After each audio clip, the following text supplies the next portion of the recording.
The doors to operating room 3 opened at 2:47 in the morning. Not the way doors opened when someone had clearance. The way they opened when someone had decided that clearance wasn't required. Ariana didn't look up immediately. She was 3 hours into a procedure that had required her complete attention from the first incision and would require it until the last suture, and she had learned a long time ago that the things that happened at the edges of an operating room, the sounds, the movements, the low urgent voices of people who shouldn't be there, were not her responsibility until they became unavoidable. They became unavoidable quickly. What followed would be talked about in that hospital for months. Not because of what was said, but because of what she did next. "Where's the surgeon?" It wasn't a question.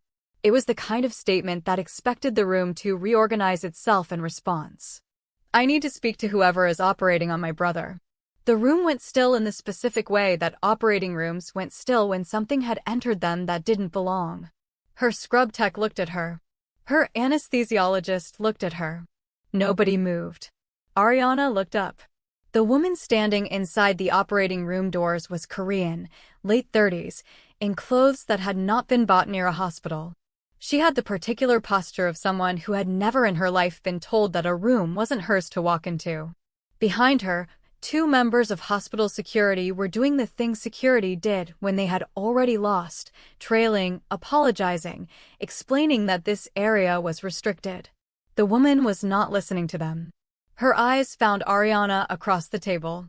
Moved over her the scrubs, the gloves, the mask, the position she was standing in, and something crossed her face that had nothing to do with concern for the man whose chest was open in front of her. "I am the surgeon." Ariana's voice was even. "And you need to leave this room immediately." "No," the woman stepped further in. "No. I am not leaving my brother's life in your hands. I want the head of surgery. I want someone qualified. Ma'am. Do not ma'am me." She stepped closer. Her voice dropped, more dangerous at lower volume than it had been loud. "I will have your license. I will have this entire hospital investigated. You get someone else in here right now, or I will make sure you never operate in this city again. Do you understand me? I will end your career before it." Ariana had already turned back to the table. Retractor. The silence that followed was the silence of a room that could not believe what it had just witnessed, not the threat, but the response to it. Or the non-response. The complete and total refusal to receive it. The woman crossed the room in 4 steps and closed her hand around Ariana's arm. The scrub tech made a sound. The circulating nurse stepped forward. "I am talking to you." Ariana looked down at the hand on her arm. Then up. Her eyes over the mask were completely still, not angry, not afraid, not performing composure. Just still, in the way of someone who had already made every decision they needed to make. "If you do not remove your hand and leave this room in the next 10 seconds, she said, "your brother will die on this table. Because I will be the one who walks out." The room held its breath. The hand came off her arm. That should have been the end of it. It wasn't. By the next morning, it had already turned into something much bigger. The woman left. The doors swung shut behind her and the security personnel who had never actually controlled anything. Ariana looked at her scrub tech. Retractor. He handed it to her. His hands were shaking slightly. Hers were not. The woman who just walked out of the operating room thought she was protecting her brother until she realized who she was standing against. Before we get into it, welcome to AfroKore Diaries. If you're new here, make sure you're subscribed, because this one, you don't want to miss a second of it. Byamsik had come through the emergency entrance at 2:11 a.m. with 2 gunshot wounds, one through the left side, one that had done more damage than it should have because it had traveled, and no identification. The paramedics had his vitals, his approximate age, and nothing else. The attending on duty had looked at the imaging and called Ariana because the attending on duty always called Ariana when something was beyond what they wanted to be responsible for alone. She had been asleep. She was in the hospital within 20 minutes. She had reviewed the imaging in the elevator on the way up and had already made 3 decisions before she walked into the trauma bay. She did not know his name. She did not know what his name meant in certain parts of the city. She did not know about the particular silence that fell in rooms when he entered them, or about the specific way people recalibrated when they understood who they were dealing with.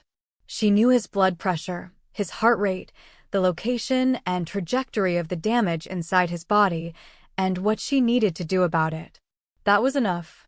It had always been enough. His sister Osori had arrived at the hospital 40 minutes after he did. She had been calling people since before she walked through the doors, contacts, connections, anyone who could intervene, anyone who could tell her who was on call, anyone who could get a different surgeon in that room. She had been outside the operating room for a while by the time she walked into it. She was not a cruel woman. She was a woman who had spent 3 years being the person who stood between her brother and the things that wanted to damage him, and she had gotten very good at identifying threats and very fast at moving to neutralize them. 3 years ago, a woman had gotten close to her brother, close enough to know things, close enough to be trusted, and it had nearly cost him everything. Sori had seen it coming. Sori had been the one to deal with the aftermath. Since then, she had positioned herself as the filter through which everything that came near him had to pass. She had looked at Ariana across an operating table and made a decision in 3 seconds. She had been making decisions like that for 3 years. She had never been wrong. She was about to be wrong for the first time. What she didn't know, what no one knew yet except the head of surgery who had been present when it happened, was that her brother had been conscious just long enough before the anesthesia took him under completely to look at the surgeon standing over him and say 2 words to the man beside the table. Only her. Ariana Bailey had been a surgeon for 9 years. She had been the surgeon other surgeons called for 6 of them, the cases that were too complex, too compromised, too far along for anyone to want to be responsible for the outcome.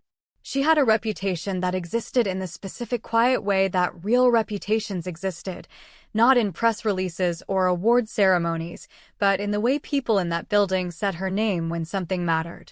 She had gotten there through sustained excellence because she had learned early that she would not be given the margin for error others were allowed. She had never forgotten that. It had made her better than almost everyone in that building. It had also made her tired, though she rarely allowed herself to acknowledge it. Her life outside the hospital was quiet, controlled, and predictable. Most days, she told herself that was enough. She had not been scheduled to be on call the night the case came in. She had swapped shifts with a colleague 2 days earlier. The case came in 20 minutes after her shift started. She did not believe in things like that. But sometimes, in the specific quiet of her apartment at the end of a long night, she thought about it anyway. The surgery took 6 hours and 11 minutes. She came out of the operating room at 9 in the morning and went to find the family. Sari was in the waiting area, still in the same clothes, which meant she hadn't left. She stood up when she saw Ariana coming. Ariana delivered the update the way she delivered all updates, clinical, thorough, every relevant piece of information in the right order. His vitals. The repair. The recovery timeline. What to watch for. What was normal and what wasn't.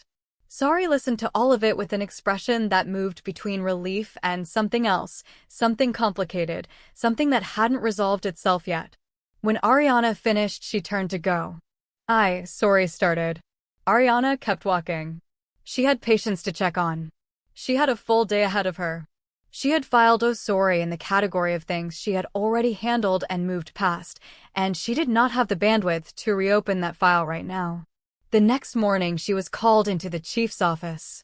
He had a document in front of him. A formal complaint, detailed, specific, carefully worded. Patient safety concern.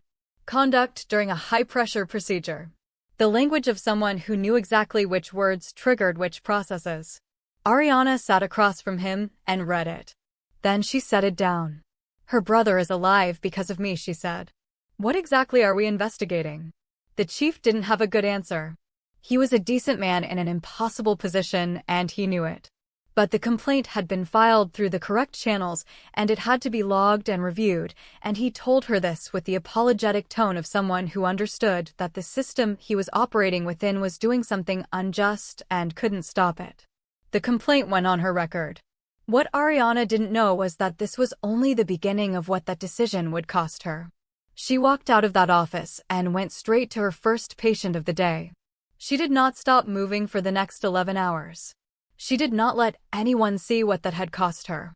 Obiamsik was a difficult patient in the specific way of someone who had spent his entire adult life being the most capable person in any room he occupied and had no framework for a situation in which his body was the thing limiting him.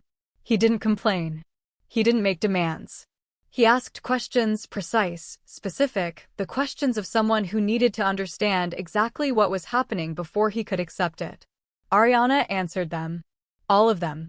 More thoroughly than the chart strictly required, because the questions were good, and she respected good questions, and she had spent enough years giving people less information than they deserved because it was faster. He noticed that she answered differently than the other physicians who had come through. She noticed that he listened differently than most patients. On the third day, he asked her something that had nothing to do with his recovery, a small thing, a passing observation about something she had said the day before. She answered it. Then she asked him something back, almost without deciding to. They talked for 11 minutes before she registered how long she had been standing in the same room and made a note in his chart and left. She came back the next day. And the next. Her junior resident, a sharp-eyed young man who missed very little, noted that she was spending significantly longer on this particular post-op than the case complexity required. He said nothing. He was not stupid. Sori visited her brother on the 5th day. She sat beside his bed and watched the way he was alert in a way he hadn't been in the first days, present, the specific animation of someone who had been having conversations that engaged him. She asked him how he was feeling. He said fine. He asked when she was leaving. She said she hadn't decided yet. After she left, she stood in the corridor outside his room for a moment. Then she went home and called someone she knew. A week into his recovery, the conversations had become something Ariana looked forward to without having made a conscious decision to. He asked about her, not her credentials, not her training, not the things people usually asked when they were trying to place her. Small things. What she had wanted to be before she decided on medicine. Whether she cooked or just ate whatever was near the hospital. She answered more than she meant to each time and noticed it each time and came back the next day anyway. One evening she stayed so long that the shift changed around her without her registering it. A nurse appeared in the doorway with an expression that communicated several things at once. Ariana looked up, realized what time it was, straightened, made a note in his chart with slightly more focus than was necessary. As she reached the door, he said, "Same time tomorrow?" She didn't answer. She came back at the same time the next day. Sori was in the corridor. She had come for a visit and had stopped outside the room when she saw through the window that Ariana was already there, standing beside the bed, her posture different from the rest of the hospital. Her brother saying something that made her look away briefly before she looked back. He was laughing. Genuinely, quietly, the laugh of someone who had forgotten for a moment that he was in a hospital. Sori stood there for a long time. She thought about 3 years ago. About how it had started then, small, easy, natural. About how her brother had looked in those early months, the same way he looked now. About what it had cost him when it ended the way it ended. She turned and left without going in. The next morning, she called the journalist. The piece ran 4 days later. It was not a front-page story. It was the kind of piece that raised a question rather than making an accusation, the kind that circulated in professional and social circles without ever quite committing to a claim. A surgeon at a prominent hospital. A high-profile patient. A question about whether the boundaries of the professional relationship were being appropriately maintained. It was enough. The hospital received calls. The chief called Ariana in for the second time in 10 days. This conversation was different from the first, quieter, more careful, the conversation of someone trying to manage something that had gotten beyond the walls of the institution. She was not suspended. She was not formally disciplined. She was asked, gently and apologetically, to transfer the patient's ongoing care to another physician while the situation was reviewed internally. For optics. For perception. For the good of everyone involved. Ariana sat in her car in the hospital parking lot after that meeting. She had given herself 5 minutes before she allowed herself to feel things, and 5 minutes was what she took, not a second more. Then she went back inside. Biamsik heard about the reassignment within the hour. The new physician introduced himself at the door of the room and got one question before he could finish his introduction. "Where is Dr. Bailey?" The physician didn't have an answer. Biamsik made 2 phone calls. Then he asked the nurse to tell his sister he needed to see her. Sari came expecting to find him upset. She came with the specific preparation of someone who had already decided what they were going to say, that she had done what she had to do, that he would understand eventually, that she had seen this before and she wasn't going to watch it happen again. She sat down. He waited until she was settled. Then, the journalist. The story. That was you. She had known the moment she walked in that there was no version of this conversation where she denied it. I was protecting you. From what? From making the same mistake again. From letting someone. Who? His voice was completely level. Who are you talking about? The woman who was in that room when you tried to pull her out of it? Who came back every day because she takes her work seriously? Who sat with me every evening and didn't ask me a single question about who I am or what I do? You don't know her. I know enough. A pause. I know she came in that night not knowing my name and treated me like I was worth the same care as anyone else. I know she absorbed a complaint you filed and kept working. I know the night she came out of that, or after 6 hours she came to find you first. Another pause. Quieter. Do you know what the head of surgery told me? That before I went under I asked for her specifically. That I said only her. He thought I knew her from somewhere. I didn't. I had only heard her name. But I had heard it the way you heard certain names because they meant something real. Sori was quiet. Sori. He used her name, which he almost never did. If not for her I would not be sitting here talking to you right now. What were you thinking? She looked at her hands. I was thinking about 3 years ago. The silence that followed had weight to it. That was 3 years ago, he said. And she is not her. I know that. Her voice was quieter now. I know that now. What you did to her record, the complaint, this story, you need to fix it. I'm already fixing it. She had made the call before she came to this room. The journalist had been told the sourcing was compromised. The piece was coming down. It's being handled. He looked at her for a long moment. Not with anger, he was not demonstrative with anger. With the specific weight of someone who needed her to understand the full measure of what she had done. She understood it.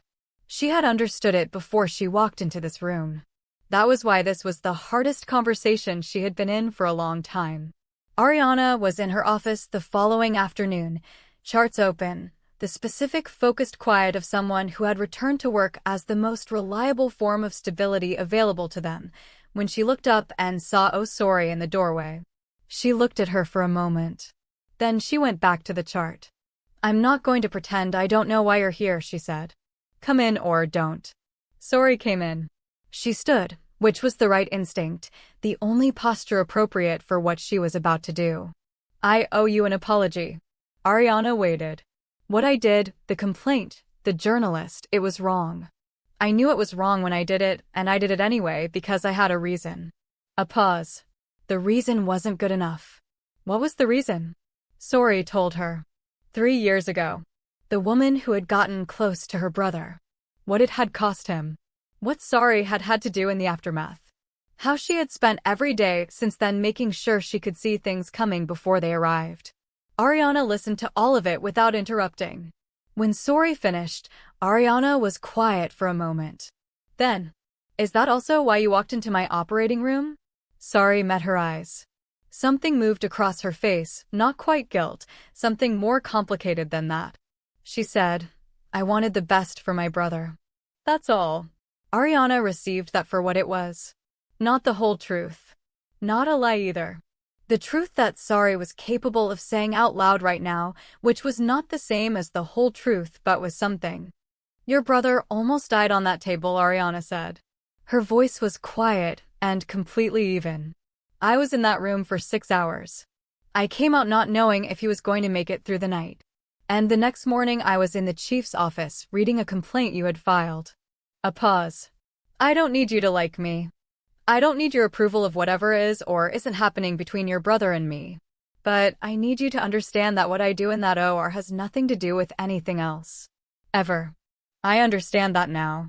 A long silence. Ariana nodded once. Not warmth, not yet. But the door left open. Just slightly. Just enough. Your brother's follow-up is in 2 weeks, she said. Make sure he actually comes. Sori almost smiled. It was a small thing. He will. She left. Ariana sat alone in her office for a moment. The charts were still open in front of her. She looked at them. Then she closed the top one, straightened the stack, and went back to work. Discharge day. She came herself. She always did with her post-ops. She had done it for 9 years. It was not a special occasion. She told herself this on the way to his room. She believed approximately half of it. Biamsik was dressed, sitting on the edge of the bed, already himself in a way that the hospital had not quite allowed until now. The specific quality of someone who had absorbed the vulnerability of the past 2 weeks back into whoever they normally were and sealed it over cleanly. He looked at Ariana when she walked in. She did the discharge the way she did everything thorough, complete, nothing skipped. Follow-up schedule. Activity restrictions. Warning signs that required immediate attention. She answered the 2 questions he asked with the same thoroughness she had brought to every question he had asked in the past 2 weeks. Then she closed the chart. There was a moment of quiet. There's a coffee place across the street, she said. I go there after my shift. He looked at her. Something in his expression that was not quite a smile, but was adjacent to one, the specific expression of someone receiving something they had been patient about for longer than they intended to be. What time does your shift end? 7. I'll be there at 7. She nodded once. She left. She came through the hospital doors at 7:04, still in her scrubs, the particular feeling of a full day slowly leaving her body the way it always did in the first cold air outside. He was standing outside the coffee place across the street. Not inside, outside, where she would see him the moment she came through the doors. He had a coat on. He had been waiting for some time, she could tell. He didn't look like waiting had cost him anything. She stopped on the steps. He raised a hand. Simple. No performance. She looked at him, this man who had come through her emergency entrance as an anonymous case at 2 a.m. and had turned her quiet, ordered, sufficient life completely sideways without, as far as she could tell, trying to do any such thing. Then she walked toward him. For the first time in a long time, she wasn't entirely sure where it would lead. And for the first time, she didn't need to be. If you made it this far, tell me, was Sori protecting her brother, or did she go too far? Let me see your thoughts in the comments. Don't forget to like the video and subscribe for more stories like this. See you in the next story.